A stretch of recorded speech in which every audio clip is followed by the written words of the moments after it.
2045 ini, ya, peran pemuda ini sangat dibutuhkan karena pemuda ini merupakan aset berharga. Dan tanpa mengurangi dan tanpa memperpanjang waktu lagi, saya undang Bapak Haji Ganjar Pranowo SHMIP. Beri tepuk tangan yang meriah untuk kita semua. Silakan Bapak. Oke. Aduh, deg-degan aku Bu. Pak, gimana kabarnya Pak? Alhamdulillah sehat. Alhamdulillah sehat. Buat teman-teman yang iri, jangan iri dulu ya. Manis bener senyumnya Bapak ini, Masya Allah. Jadi Pak, gimana nih Pak? Gimana perjalanan Bapak tadi ke sini? Apakah ada kendala atau baik-baik saja? Biasa. Biasa. Tadi saya gemeter, sampai sini saya grogi. Oke, tanpa memperpanjang waktu Pak, mungkin Bapak juga mempunyai kesibukan yang sangat mendalam untuk mencapai diskusi kita. Kita langsung persilahkan Bapak untuk memaparkan materinya, untuk memaparkan penyampaiannya dalam pandangannya untuk peran dan tantangan generasi milenial dalam menyongsong Indonesia Emas 2045. Bagaimana pandangan Bapak Ganjar Pranowo mengenai generasi emas 45? Milenial yang seperti apa? Ya, generasi yang seperti apa? Apakah mahasiswa yang hanya datang ke kampus lalu pulang dan pergi, atau seperti mahasiswa Unitomo yang sangat kreatif, ya, yang seperti tadi memberikan persembahan tari-tari tradisional yang sangat kita rindukan ya, karena selama ini seperti benar yang dikatakan oleh korpus kita, koordinator pusat BEM, bahwasanya kita ini sudah tercemari oleh teknologi ya, sehingga banyak hal yang merusak kita. Nah, untuk itu kita persilakan Pak Ganjar Pranowo. Saya izin boleh berdiri ya? Iya Pak, silakan Pak. Assalamualaikum warahmatullahi wabarakatuh. Selamat pagi, salam sejahtera untuk kita semua. Om Swastiastu, Namo Buddhaya, Rahayu. Alhamdulillah Rabbil Alamin. Allahumma salli ala Sayyidina Muhammad wa ala ali Sayyidina Muhammad. Tadi saya ngelihat ada dari BEM yang dari luar Jawa, betul ya? Kalau ada angkat tangan yang dari luar Jawa. Ada? Oke, ada. Ya, saya tidak terlalu yakin 10 pemuda bisa menggoncang dunia kalau angkat tangan saja. Luar Jawa, saya Pak. Wah, itu menggoncang itu pasti. Nggak apa-apa, tenang. Prof. Siti terima kasih dan seluruh keluarga besar Universitas Dr. Sutomo yang sudah memberikan ruang. Tentu kawan-kawan BEM yang hari ini hadir dan siapapun yang hari ini ada kesempatan waktu untuk bisa bertemu. Paparan saya tidak terlalu panjang, tapi saya ingin mengajak kawan-kawan semua untuk melihat sebuah realita. Kita berada pada bagian yang mana, sehingga kelak kita akan menyiapkan diri apakah 2045 yang kita omongkan itu suatu retorika biasa saja, seperti kita membaca buku dan mendongeng dan retelling dari isi buku itu, atau kita sungguh-sungguh untuk mau masuk ke sana. Saya mau kasih slide. Nah,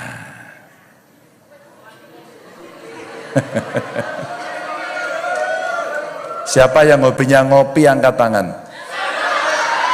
Oke.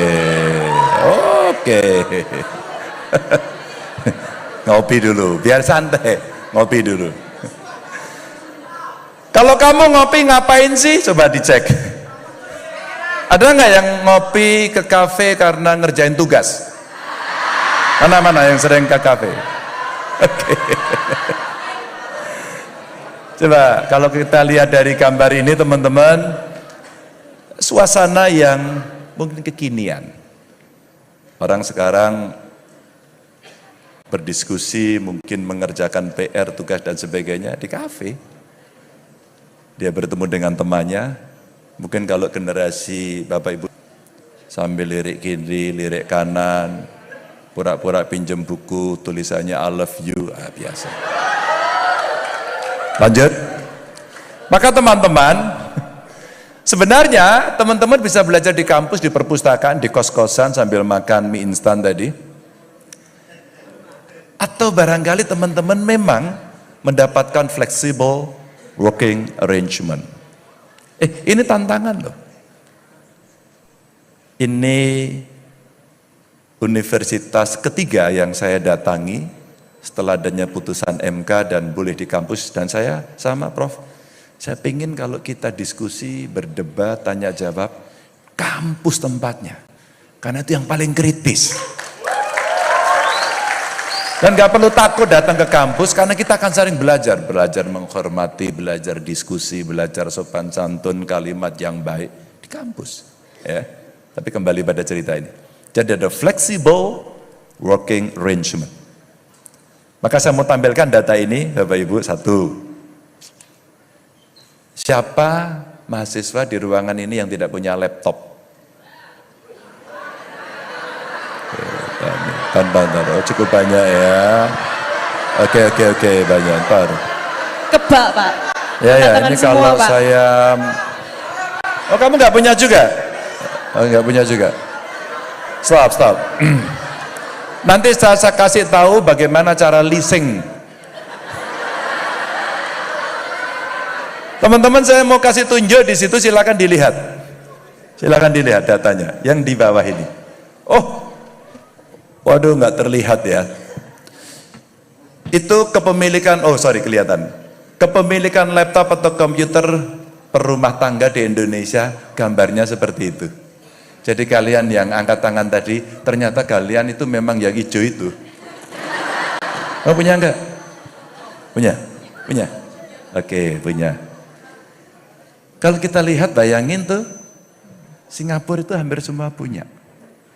Terus kemudian ada Jepang, ya. Terus kemudian ada Tiongkok, Korea, dan kita kecil sekali. Kalau dilihat gambar yang di tengah, itu sebenarnya generasi Anda. Mungkin strawberry, generasi strawberry.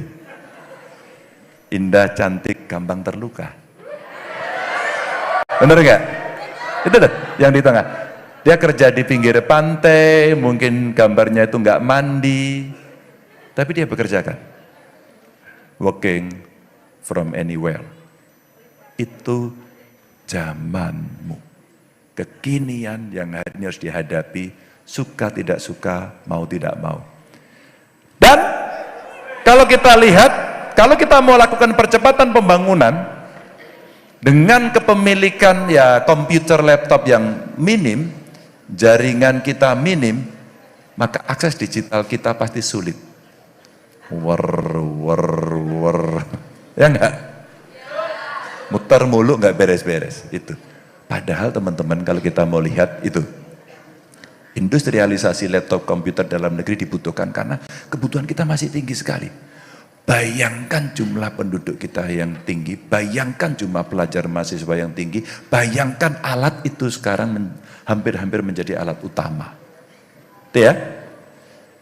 Padahal kalau kita lihat ekonomi digital kita secara nasional potensinya tuh 4.531 triliun. Dengan Anda punya gadget, Anda mengakses dengan kecepatan internet yang sangat tinggi, maka terbantulah itu. Anak saya seusia kalian. Ada yang nonton saya di Mata Najwa kemarin? Oke. Jadi Ibu Rektor, saya datang pertama di UI. UI adalah MIP saya. UGM adalah SH saya. Tapi kami ke UI dulu, terus kemudian hari kedua langsung ke UGM. Dari dua kampus ini, inilah kampus ketiga yang saya datangi. Dan saya sepakat, tadi bro, sebenarnya dimanapun siapapun, saya paling suka kalau berdiskusi. Gak usah marah-marah, gak usah ngamuk, nadanya gak usah melotot, biasa aja saya bilang gitu. Karena apa? Karena akan lebih enak, saya mau tunjukkan ini. Oke, kita kembali lagi. Maka teman-teman, Nah, ngopi lagi. Kira-kira kalau ngopi lagi apa ya yang bisa dilakukan berikutnya? Ya, lanjut. Lalu mari kita lihat. Jangan-jangan kamu stres. Yang kuliah di Universitas Dr. Sutomo, angkat tangan. Oh, kamu kuliah sini? Fakultas apa? Termasuk dosen yang pelit atau killer? Ya, enak semua ini. Hah? Baik. Ya iyalah, ada orangnya kok. Baik. Coba kamu sebutkan kebaikan Prof. Siti. Kira-kira apa? Diajar beliau enggak? Diajar? Diajar sama semester 1 Pak, gitu. Ada yang semester 2? Semester 3? Udah? Kamu udah stres belum? Udah? Stres karena kamu punya persoalan sendiri, jomblo akut? Atau karena dosen? Oke, teman-teman. Kadang-kadang ke kafe, ngopi, ketemu teman-teman, menyelesaikan persoalan, ngerjain tugas, ngedit juga, atau barangkali kamu ke sana. Maka orang akan bisa melihat begitu banyaknya hari ini orang terkena problem kesehatan mental. Lihat, mental health, stres. Ada yang sampai ODGJ. Ada yang bunuh diri, betul loh Bu? Betul Pak? Bunuh diri. Karena apa? Nggak tahan dalam tekanan. Maka kita mesti menyiapkan belajarnya tidak hanya knowledge basis, tapi mental. Anda harus siap-siap. Kemarin di UI ada pertanyaan begini, dalam gig ekonomi, orang yang kemudian belajar dari banyak tempat, bahkan tidak mau terikat sebagai pegawai tetap, maka dia ingin menjadi freelancer. Tapi dia nggak siap ternyata. Maka mental mesti disiapkan. Maka kalau di situ dilihat dari sisi mental health itu, yang punya masalah mental itu 15,5 juta dan 2,45 juta ini mengalami gangguan. Siapa yang sering di kamar kos-kosan ngomong sendiri? Kamu. Terima kasih atas pengakuannya. Kamu termasuk stres, tekanan mental, atau lagi nyanyi atau lagi ngapain kok ngomong sendiri? Hah? Hah? Apa? Oh, suka ngomong sendiri. Oke, nggak apa-apa. Ada juga loh Bu. Ada juga Mbak ngomong sendiri, tapi nggak apa-apa. Tangannya kemudian teman-teman, lingkungan yang luas ini mungkin dia kaget. Lihat. Kaget dengan dunia kampus atau perkuliahan apalagi semester 1. Gimana ya dari SMA yang kemarin seperti itu ke perguruan tinggi. Ini penting dosen-dosen pembimbing untuk mengarahkan. Mungkin dia nervous tadi itu. Banyak yang nervous katanya kan. Nervous, pidatonya nervous ya. Ya jangan pandang kampungnya kecil ya. Yang penting ketua BEM-nya kecil. Jangan, belum berhenti. Belum berhenti. Orangnya boleh kecil, gagasannya besar. Saya itu seneng banget. Bentar lagi saya mau ke NTT. Karena penasaran saya dengan kawan-kawan di sana. Nervous karena ketakutan, mungkin tidak akan bisa mendapatkan sesuatu. Inilah pentingnya orang magang. Ya. Bagaimana orang bisa tahu pekerjaan setelah lulus. Saya seusia kalian dulu juga sama bingungnya. Kira-kira kayak apa? Kalau ngomong seingat saya dulu pada saat saya mahasiswa juga begitu, ceplos, asal berani, hidup rakyat, tadi gitu ya. Saya juga gitu sih, juga gitu jadi aktivis tadi. Maka kita akan merasakan learning proses di kampus itu luar biasa. Ketemu banyak teman, sukunya berbeda, agamanya berbeda, maka sebenarnya kita juga bisa mendapatkan banyak hal yang sifatnya lebih baru.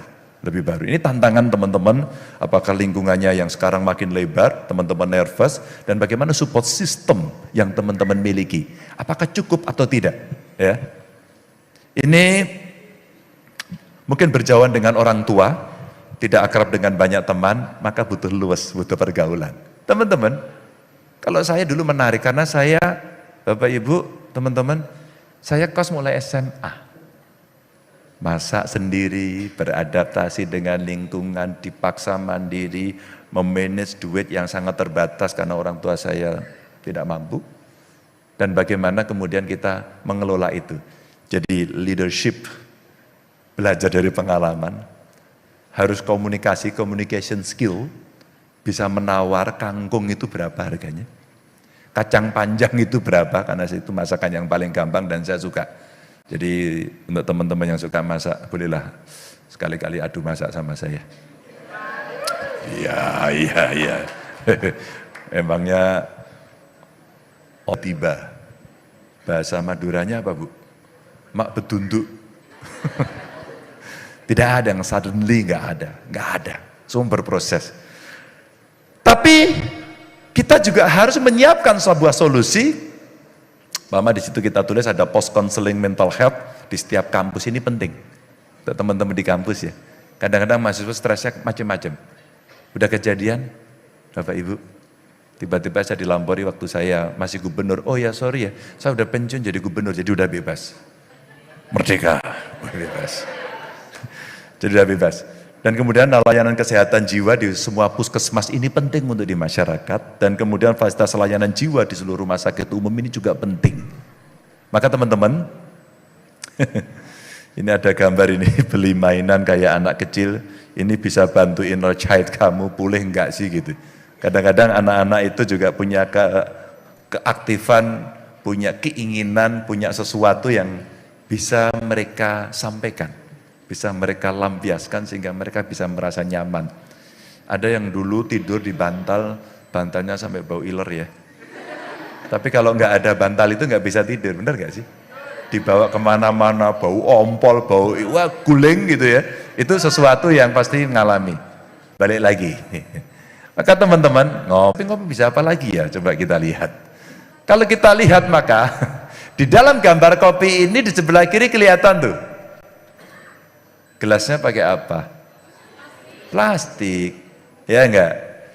Terus kemudian kita bicara, hari ini problem lingkungan menjadi problem yang serius.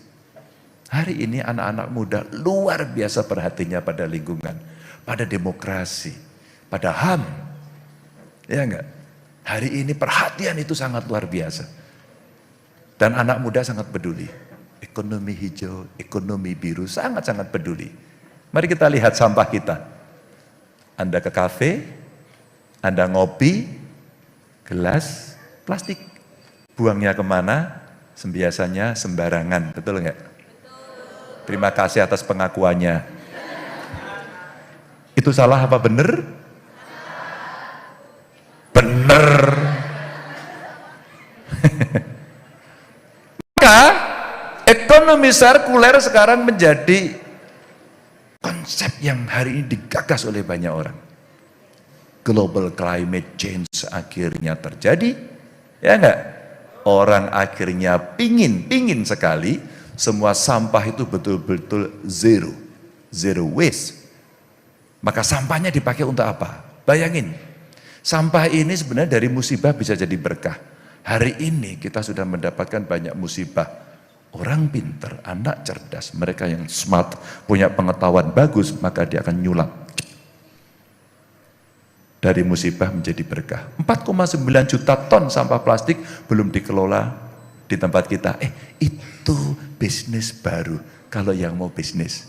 Itu bagian dari riset yang teman-teman sangat punya. Topik yang banyak sekali untuk bisa kalian lakukan riset. 4,9 juta ton. Ya. Dan ini kalau pasar daur ulang dilakukan di seluruh dunia, bayangin tuh angkanya tuh, 1.366 triliun. Itu 40% dari Asia Pasifik, duit itu. Maka kalau kamu lihat yang di bawah, pernah ada yang tahu? Pusat daur ulang Jambangan, ada di mana itu? Di mana? Di Surabaya. Siapa yang memproduksi? Anak Surabaya. emasnya di mana? Sudah se-ASEAN. Keren ya? Keren tuh. Produknya itu. Jadi banyak ada jadi tempat duduk, jadi meja, keren, desainnya bagus. Maka anak desain kemudian mendesain. Anak teknik punya pengetahuan mungkin mengolah.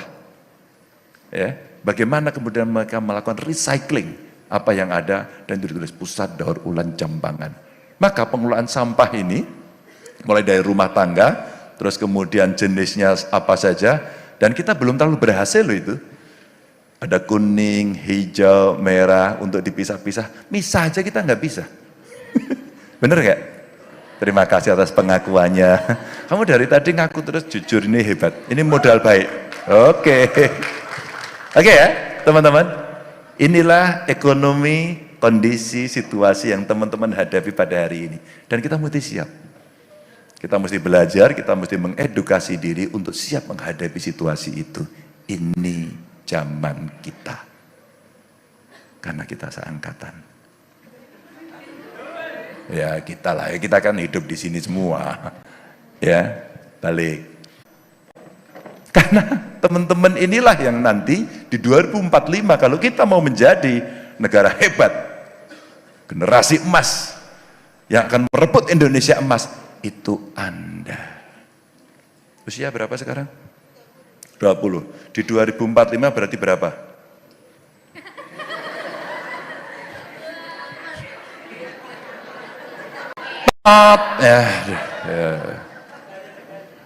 Ya, salah. Kamu berapa? Di 2045 usianya berapa nanti? Alah tinggal 2045 dikurangi 20 aja loh. Hah? Baru dia yang betul. Itu pun karena matematikanya pasti masuk terus pas pelajaran ini kan. Pada usia 40-an itu negeri ini kalian yang pimpin. Negeri ini nanti kalian yang pimpin. Maka kalau tadi tariannya dari Maluku ya, panah tadi kan, panah itu seperti kita sedang konsentrasi. Wih, serius ini. Ya gak? Mau panah, cas, ya gak?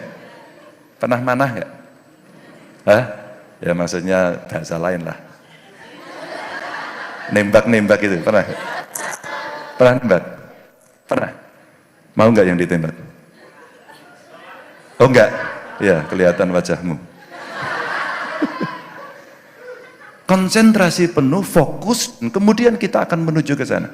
Maka agar tidak takut, tidak stres, apa yang mesti dilakukan? Latihan, fasilitas. Maka teman-teman, mari kita lihat ini. Bonus demografi itu kalian ini. Hari ini sudah terjadi. Kalian sedang menyiapkan diri untuk masuk menjadi generasi yang sangat produktif. Kalau kita berhasil mengelola bonus demografi, ada yang tahu bonus demografi? Udah tahu? Kamu aja. Apa gini? Bonus demografi tahu? Oh kaget. Jadi bonus demografi apa menurutmu? Sudah tahu atau belum tahu? Belum tahu. Pernah dengar? Oke. Ada yang tahu bonus demografi? Boleh angkat tangan. Apa itu bonus dulu? Oke bro. Apa? Hah? Iya. 100. Saya punya buku yang kemarin baru diterbitkan dan baru dibahas. Kamu orang pertama yang akan saya kirimi. Di dalam bonus demografi ini kalian melihat ya, kelas menengahnya ada 44%. Ya enggak?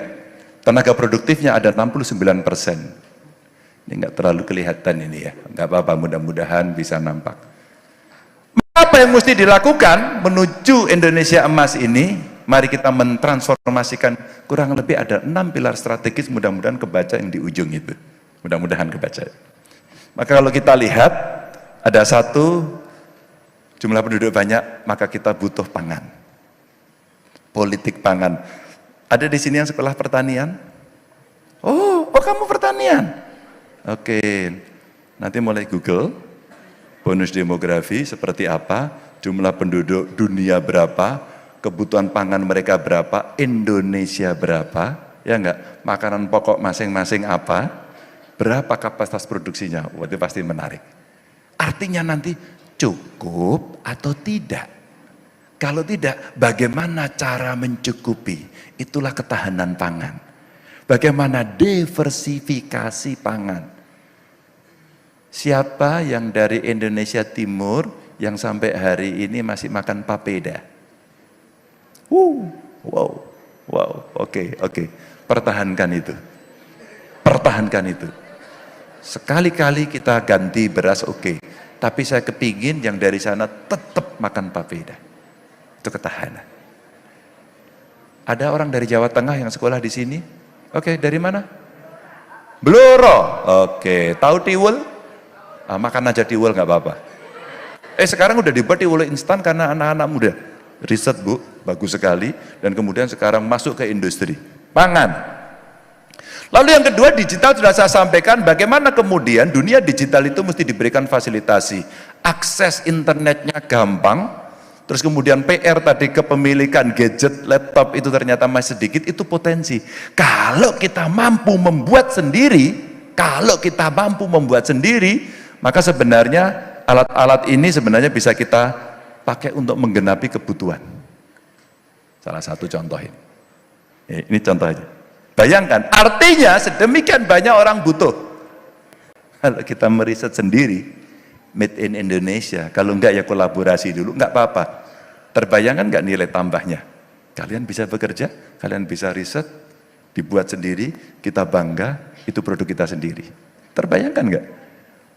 Kemudian proses digitalisasi, bahkan hilirisasi industri digital akan maju. Desainernya akan muncul. Jangan-jangan nanti ada yang sekolah akuntansi. Kalau ada, oh banyak ya, oh kamu akuntansi ya? Kamu juga? Iya, besok digantikan laptop. Besok saya ganti sama laptop bisa? Bisa selesai, tinggal pakai aplikasi. Tapi jangan takut. Di balik laptop itu ada manusia. Person behind computer. Ada orang yang bisa mendesain, yang bisa membuat. Jadi jangan takut. Disiapkan mentalnya. Digital. Isu lingkungan yang tadi sedikit kita sampaikan dan kemudian global climate change yang luar biasa, ada Kyoto Protocol, ada Paris Agreement yang semua negara didorong agar udaranya makin bersih. Maka ekonominya mesti hijau, maka energinya mesti hijau, maka energi baru terbarukan mesti jalan. Maka yang saya impikan kelak kita agak sedikit mewajibkan rumah, kampus, gedung-gedung, semua wajib pasang panel surya. Terbayangkan berapa kebutuhan panel suryanya? Itulah industri yang kemudian menunggu. Bahannya apa sih panel surya itu? Biji besi. Dari mana itu pasir besi? Kita punya enggak? Punya. Tapi kita bisa membuat enggak? Udah belum ya? Sudah ada. Di Jawa Timur juga ada pabriknya. Maka sebenarnya teman-teman ini yang kita lakukan. Dan saya mau tenaganya itu dari kita. Tenaganya itu Anda semuanya. Andalah yang kemudian akan mengambil alih semuanya itu. Bangsa sendiri. Itulah peran ilmu pengetahuan dan pendidikan. Maka teman-teman, maka pendidikan menjadi penting dan kesehatan menjadi penting. Maka kenapa sih, oh iya sebelum sampai kenapa sih saya tanya, ada yang menjadi subscriber YouTube saya? 1, 2, lumayan 2 orang. Ada yang follower IG saya? Agak banyak. TikTok saya? Oh banyak sekali. Facebook saya? Agak sedikit. Teman-teman, saya mau ceritakan ini kenapa? Karena sebenarnya banyak cerita ini saya taruh di tempat itu agar orang bisa mengakses. Apa sebenarnya dikerjakan? Setidaknya mungkin orang bertanya, Pak Ganjar waktu jadi gubernur ngapain aja sih? Kamu boleh lihat di sana. Bagaimana kita menjaga kerukunan antar sesama.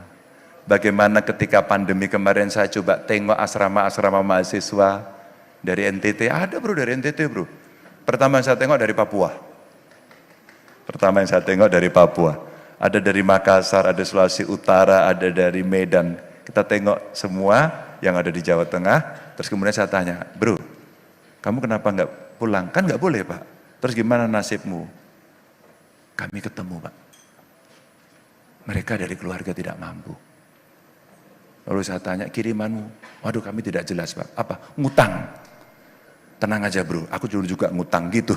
Kirain Pak Ganjar mau ngasih sesuatu, ternyata enggak. Tenang aja, nasibmu sama begitu. Tapi setelah itu saya kirimi makanan. Sebenarnya bukan cerita siapa ngasih makanan atau tidak, tapi bagaimana persaudaraan sebagai anak bangsa. Ini fondasi kuat, fondasi yang paling penting. Nah setelah itu, kesehatannya baik, akses pendidikannya baik, maka pada saat itulah teman-teman yang dulu punya pikiran, bisa nggak ya saya sekolah sampai tinggi? Saya ingin melihat apa yang terjadi di Jawa. Maka saya berangkat dari NTT pergi ke Universitas Dr. Sutomo. Saya mau belajar dan kelak kemudian saya akan kembali ke daerah saya, akan saya bangun daerah saya lebih maju dari Jawa. Bro, jangan tepuk tangan aja loh bro, kamu balik bener loh. Gimana kalau nggak balik kita usir aja dia, biar membangun daerahnya. Nanti kira-kira kalau membangun daerahnya, bro siapa namanya bro? Hendrik, kamu besok kalau udah balik di sana, bukan berarti nggak bisa pergi. Kamu kembangkan daerah menjadi pemuda yang hebat, penuh dengan inisiatif, leadershipnya strong. Kamu menginisiasi dan kemudian muncul seorang Hendrik. Kemudian Hendrik ini ditaksir oleh banyak orang. Maksudnya intelektualitasnya, maksudnya posisinya. Kemudian dia bisa promote. Sehingga spiralnya mungkin dari NTT, dia naik ke level provinsi, mungkin dia naik bisa sampai ke level nasional, dan dia akan kembangkan karena pengalamannya itu. Itu sebenarnya yang penting. Pendidikan dan kesehatan. Energi tadi kita katakan, energi baru terbarukan, mesti kita siapkan dengan baik dan kita butuh banyak sekali. Ketika nikel kemarin kita putuskan untuk tidak kita ekspor, geger dunia barat. Dan kita disu ke pengadilan dan kita kalah. Kalah loh, jangan salah. Ini tanah kita, ini material kita dan konstitusi kita menjamin bumi, air, dan kekayaan alam yang terkandung di dalamnya dikuasai oleh dan digunakan untuk kemakmuran rakyat. Negara yang kuasai. Maka sinikalnya muncul yang menguasai segelintir orang. Mari kita tertibkan. Itulah penegakan hukum. Itulah penegakan hukum. Maka kalau Pak Mahfud MD teriak-teriak keras sekali, yaitu tokoh yang konsisten menegakkan hukum. Itu. Teman-teman, transformasi dari 6 pilar ini mau saya sampaikan kepada teman-teman sebagai sebuah strategi ke depan dan ini tidak selesai berhenti di sini. Lanjut, maka teman-teman, kalau kita melihat Pak Ganjar kira-kira gimana? Gaspol. Apa itu gaspol? Itu kita harus menjadi negara yang kaya. Maka mari kita gandakan anggaran.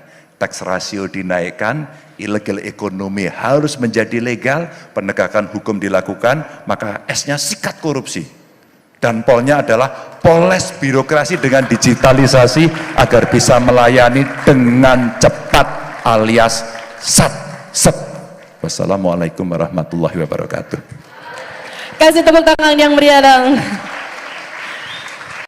Penyampaian yang sangat luar biasa dari Bapak. Tentunya teman-teman di sini tuh sudah bertanya, bagaimana sih Pak kita ini sebagai pemuda, sebagai milenial, ini bisa menjadi dan bisa mengambil bagian untuk memajukan bangsa. Nah, mungkin pertanyaan ini juga ada di benak teman-teman sekalian. Karena keterbatasan waktu, untuk teman-teman yang ingin bertanya, kami persilahkan dengan pertanyaan yang singkat, padat, dan jelas, dan juga jaga etika dan berbudaya.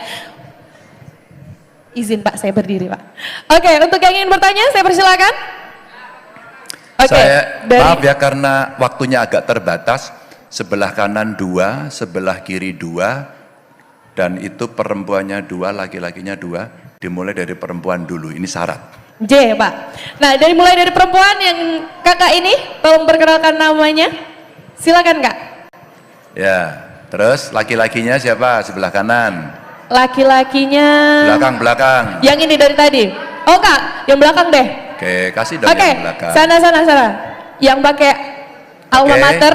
Ya. Oke. Sebelah kiri. Dan sebelah kiri. Satu perempuan, satu laki-laki. Nah, yang ini, yang agak dari ke timur-timuran, betul, kakak, ya. Dan untuk perempuannya, kakak. Oke. Oke, silakan. Dipersilahkan. Mohon bantuannya untuk mikrofon. Oke lah, saya yang samperin. Baik, untuk pertanyaan pertama ini Kak. Dengan kakak siapa? Tolong berikan pertanyaan yang singkat, padat, dan jelas. Ya, sebelumnya mohon maaf kalau saya juga grogi. Saya Fara Yuliana dari UPN Veteran Jawa Timur. Di sini saya mau tanya, jadi saya kemarin Sabar. Ya. Namanya siapa? Saya Fara dari UPN Veteran Jawa Timur. Fara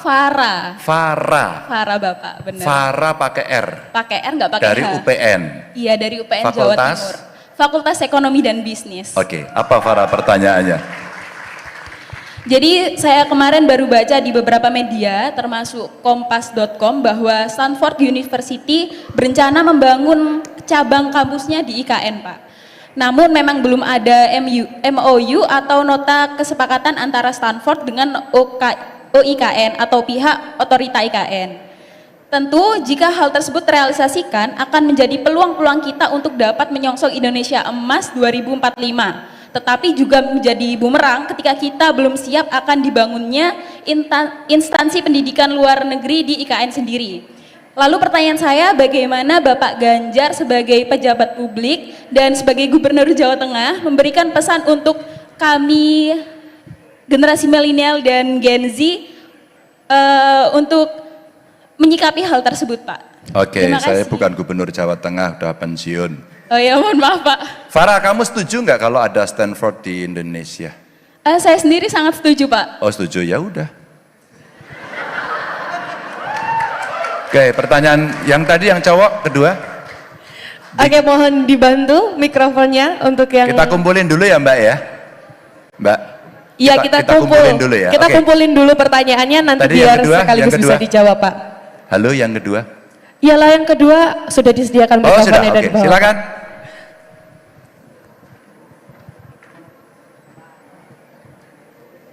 Iya. Bisa langsung diberikan mikrofonnya. Silakan bro. Iya. Biar satset gaspol. Jangan kasih kendor gitu Pak. Ya. Oke, Assalamualaikum warahmatullahi wabarakatuh. Perkenalkan, nama saya Amir dari Universitas Islam Madura, Pamekasan. Pelan-pelan juga, namanya siapa? Tepuk tangan untuk yang dari Pamekasan.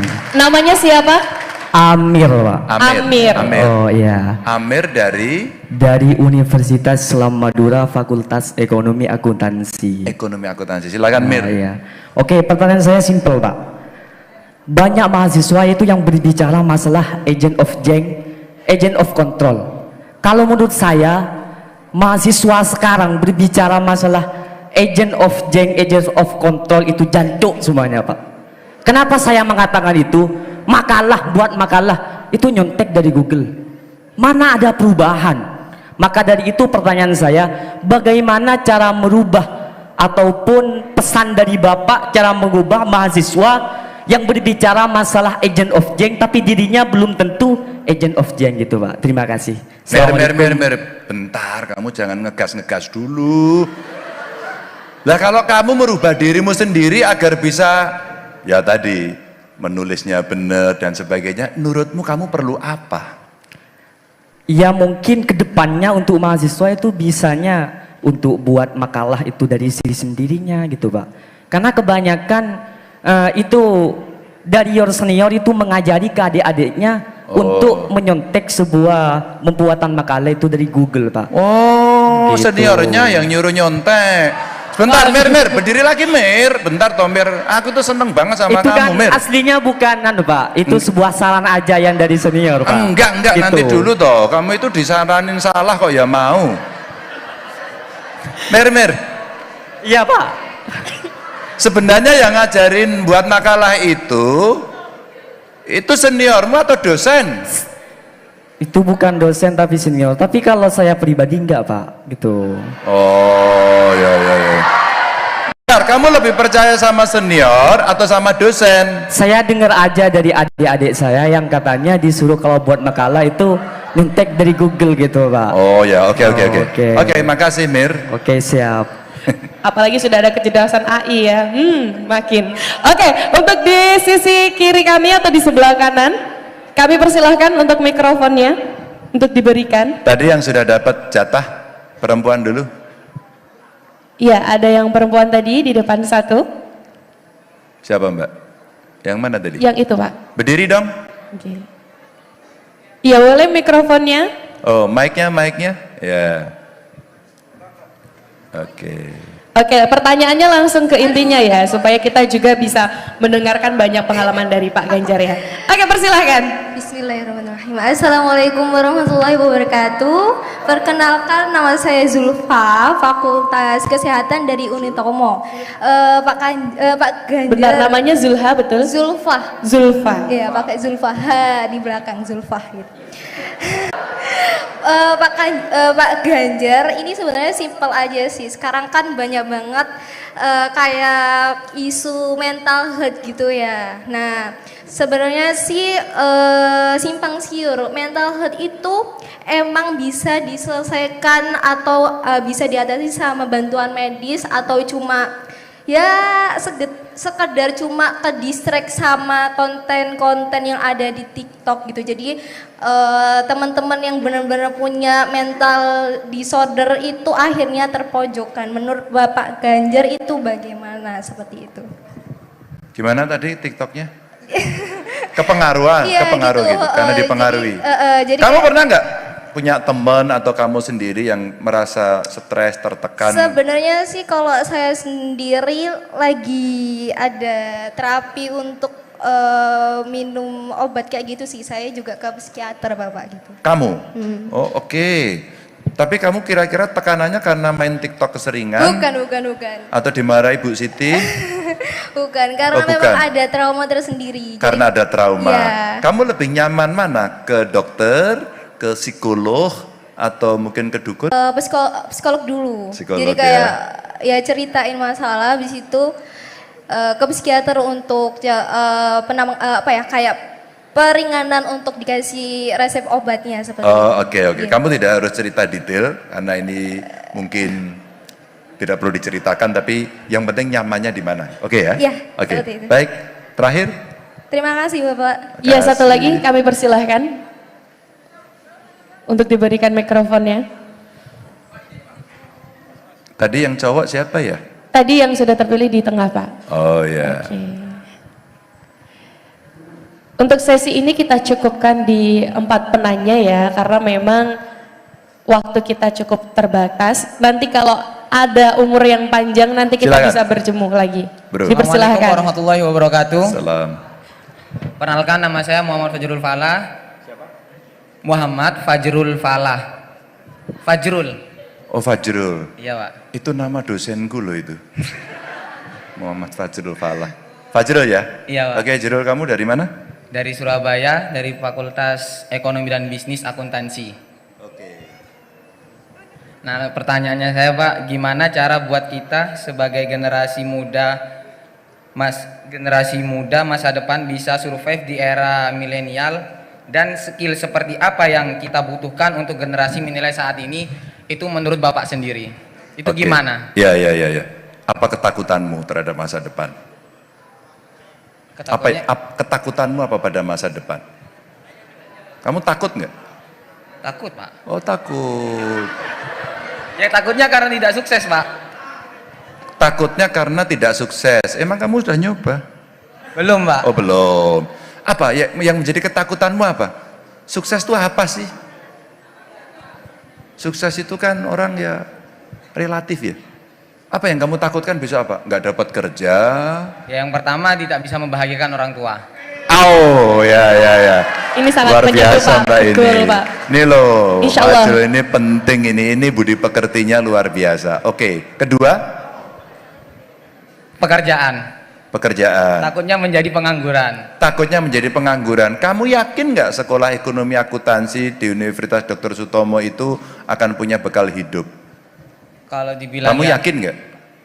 Atau enggak? Ini ada Kalau rektor. dibilang yakin sih Pak, karena kan kalau Kalau dibilang yakin, kalau Iya. dibilang enggak? Yakin juga Pak. Hah? Yakin juga. Yakin? Iya, Pak. Ya udah kamu jawab kok. Ini malah ngejak gelut deh. Oke, Pak Jul, terima kasih. Sama-sama. Ada ketakutan, Pak. Iya, Pak. Ya. Kayaknya Oke. banyak banget ketakutan. Oke, 4 pertanyaan sudah dikumpulkan. Oke. Nggih, Farah. silahkan, Pak. Stanford mau masuk. Iya. Globalisasi seperti ini tapi kita mesti hati-hati. Saya bicara dengan Presiden beberapa waktu lalu. 2 hari yang lalu sebelum saya pergi ke Surabaya, saya diundang Detikcom. Surprise aja sih. Katanya saya mau dapat award, nggak tahu award apa. Ternyata saya menyampaikan, saya bisa datang tapi sebentar. Ya udah Pak, sebentar aja. Nanti awardnya Bapak yang dikasih pertama gitu Mbak. Terus yang ngasih Pak Khairul Tanjung.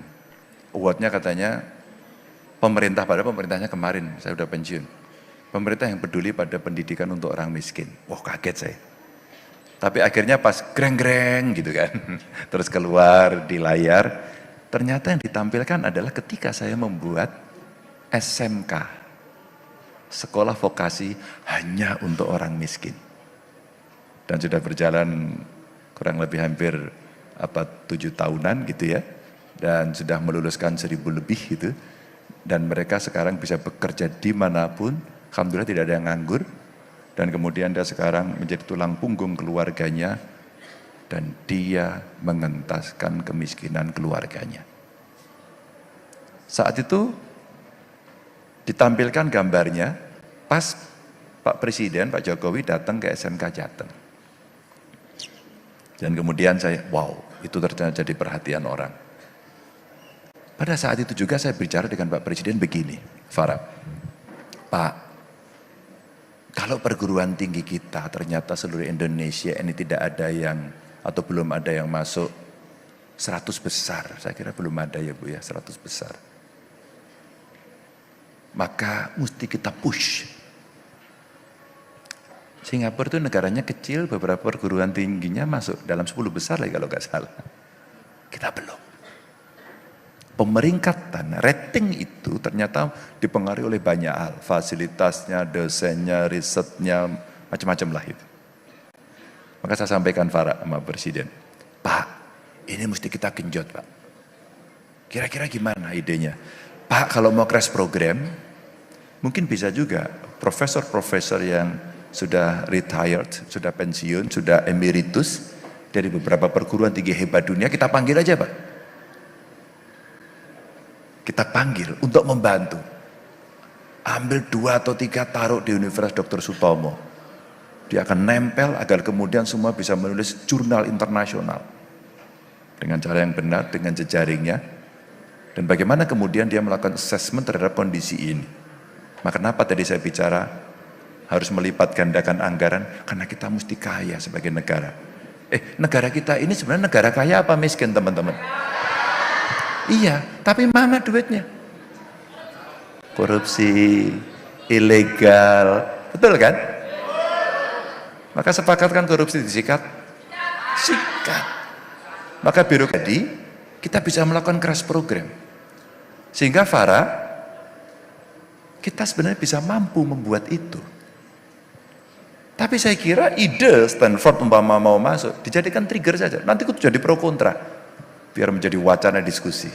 Dan kita tunjukkan, kenapa kita tidak mampu. Hari ini kita harus mengatakan, kita harus mampu. Maka kita panggil orang-orang terbaik. Bayaran yang bagus untuk para dosen, para guru. Masa guru laporannya, Bu, terlibat pinjol. Ya kan? Dia ojol, untuk menambahkan pendapatannya. Ini guru. Farah, itu sebenarnya. Jadi kita mesti menyiapkan perubahan itu dan kemudian maka saya katakan udah inline ya. Pendidikan kita mesti menjadi prioritas dan itu crash program. Bonus demografi kita 13 tahun saja. Kalau kita tidak gerak cepat untuk bisa memberesi itu, tidak sat-set, tidak melakukan crash program, kita akan lewat. Belajar dari Jepang, belajar dari Korea Selatan, belajar dari Tiongkok. Ini 3 negara yang memanfaatkan bonus demografi dan berhasil. Ini teman-teman. Maka Farah itu kita kasih atau kita berikan stimulus agar semua terangsang kemudian untuk bisa hidup dalam dunia akademik yang bermutu. Plus nanti mahasiswanya kita mesti adil proporsional. Yang mampu ya bayar, tapi yang tidak mampu pinter beasiswa. Ada kok bidik misi, ada kok LPDP ya. Dan saya sampaikan kepada Presiden, Pak LPDP-nya aja Pak. LPDP kalau nggak salah sudah ada 200 triliun. Dan itu hanya digunakan bunganya saja. Jadi kalau itu bisa kita berikan teman-teman, maka semua yang dia mampu, maaf keluarga tidak mampu, maka dia akan punya akses, kemudahan akses. Anak-anak hebat kemudian punya peluang yang sama, tidak peduli dia dari kondisi keluarga seperti apa. Oke Farah? Amir dari Madura, bagaimana mahasiswa nulisnya nyontek di Google? Ya iyalah karena Google-nya memberikan fasilitas kok. Besok itu tenang aja Amir, kamu jangan pakai Google. Kamu konsultasi dulu sama dosenmu, judul skripsinya apa, tesisnya apa, atau kalau membuat papers tugas seperti apa, topiknya apa, nanti kamu cari keywordnya apa, setelah itu kamu pakai ChatGPT. Hati-hati loh Bu Rektor, nih Pak dosen hati-hati nih. Nanti bersaing juga gitu loh. Tapi saya lupa kemarin mana ya, kalau nggak salah Swedia atau mana ya, yang sekarang mengembalikan siswanya untuk baca buku manual. Sekarang dia duduk, ketemu dan baca buku manual. Dia bertemu, yang dulu kita online ternyata beda dalam olah rasa, beda, ketemu itu beda. Itulah as human being ternyata tidak bisa digantikan, nggak bisa. Maka kalau tadi gambarnya ke kafe, kamu di kafe lagi ngapain? Lagi stres, lagi pengen healing, lagi cari teman gitu kan, macam-macam.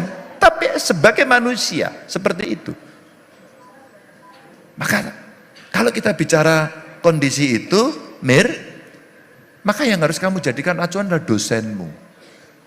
Bagaimana cara berpikir kritis, analitis, sistematis. Itu pentingnya proses belajar. Begitu tahu, begitu bisa, tahu metodenya, go, kamu dilepas, dan cara itulah yang kamu pakai untuk menganalisis semuanya. Basis teorinya udahlah diambil semua. Maka kenapa Merdeka Belajar itu sebenarnya keren juga. Bu Rektor usul aja Bu, kasih magang Bu. Beberapa mata kuliah itu kasih aja ke swasta, ke swasta, ke pemerintah, maksudnya keluar kampus. Saya pernah menawarkan waktu itu dan datang dari Undip, dari UGM, semacam papers, kemudian diuji oleh dosennya, dia lulus. Dulu saya kasih usulan, mestinya saya ikut nguji. Saya yang ketempatan ikut nguji, jadi double. Dan inilah nanti learning proses yang akhirnya orang akan melihat praktek. Sehingga tidak dalam stres karena mendapat teori yang cukup banyak. Nah itu yang kemudian bisa menarik untuk Amir. Akhirnya prosesnya itu baca buku, mencoba tahu pengetahuannya secara konseptual ngerti, tapi kalau ini kita turunkan menjadi sebuah praktek untuk menyelesaikan sesuatu, apa ya yang mesti kita lakukan. Nah itu tidak akan pernah sama, itulah kehidupan. Jadi Mir, sekali lagi percayakan penuh sama dosenmu, jangan seniormu yang itu gitu ya. Zulfa ya, kemana? Caramu udah betul. Kamu ada masalah, terbuka. Kalau kamu terbuka, maka kamu tahu cara menyelesaikannya. Kamu berpengetahuan. Itu pentingnya. Kemana datangnya? Ke psikolog, ngobrol dulu. Saya kok gini kenapa ya? Saya kok gitu kenapa ya? Saya kok tidak nyaman. Zulfa, saya tulis saya upload di YouTube saya, di IG saya, ketika saat itu saya ngobrol dengan penyintas ODGJ. Anaknya sembuh. Dan seorang psikolog muda. Kami podcast di situ dan saya mencoba menyelami, saya mencoba memahami, dan akhirnya dia punya platform. Platform itu jutaan followernya, dan ternyata disitulah orang bisa sharing. Maka penting kalau kemudian kita bertemu, berorganisasi Mbak. Tadi BEM ya, BEM Nus ini penting, se-Indonesia loh, ini keren. Ngobrol, berdiskusi, lega. Kalau mengungkapkan itu kan lega ya, lega, bebannya dikeluarkan lega, hanya itu. Itulah kejiwaan. Itulah ilmu pengetahuan, maka ada psikologi. Maka Anda ngobrol, Anda coba selesaikan, dan begitu itu selesai, mungkin cukup di sini. Tapi kalau tidak, mungkin perlu psikiater, dokter, maka makan obat. Sampai pada titik tertentu. Dan yang menarik penyintas ini ternyata dia sembuh. Ini ternyata dia sembuh. Jadi Zulfa, menurut saya itu udah benar, tapi bagaimana mengurangi kesetresan? Ngobrol, berbagi cerita, sharing, cari yang paling nyaman. Ya. Dan memang betul, jangan dikira gadget itu selalu bikin baik saja, enggak juga. Wong saya dibully juga sering kadang-kadang. Ini kalau dibully banyak baca ya orang bisa stres. Stres itu kan tertekan, ada tekanan. Maka dalam ilmu politik itu ada political pressure, tekanan politik. Wah kebijakan salah, sikat. Omongan keliru, goreng. Sekarang gorengnya bebas ya. Maka waktu Mbak Nana di Mata Najwa kemarin bertanya, Mas Ganjar, kalau menurut Anda berapa skornya 0 sampai 10 kebebasan berpendapat kita? 7,5. Bahasa Jawanya 7,5. Pitulungan setengah mekso. Enggak bebas apa hari ini? Wong misuh-misuh sekarang juga oke, nulis juga oke, kadang-kadang itu hoax, dia resign, ya, dia dapat ini kirim lagi ke sana tanpa filter, bebas sebebas-bebasnya. Kayak gitu kok kurang gimana? Malah menurut saya saatnya dibatasi, karena budi pekerti kita tidak seperti itu. Seperti tadi disampaikan oleh Fajr, saya ingin membahagiakan orang tua. Wow, itu keren, itu top, karena tahu dari mana si Fajrul ini lahir. Ingat orang tua itu adalah the best one. Teman-teman, maka Fajrul, kamu gak perlu takut dengan masa depanmu. Sekarang kamu punya ilmu pengetahuan toh, kamu belajar di sini. Pesan saya satu, belajarmu yang sungguh-sungguh.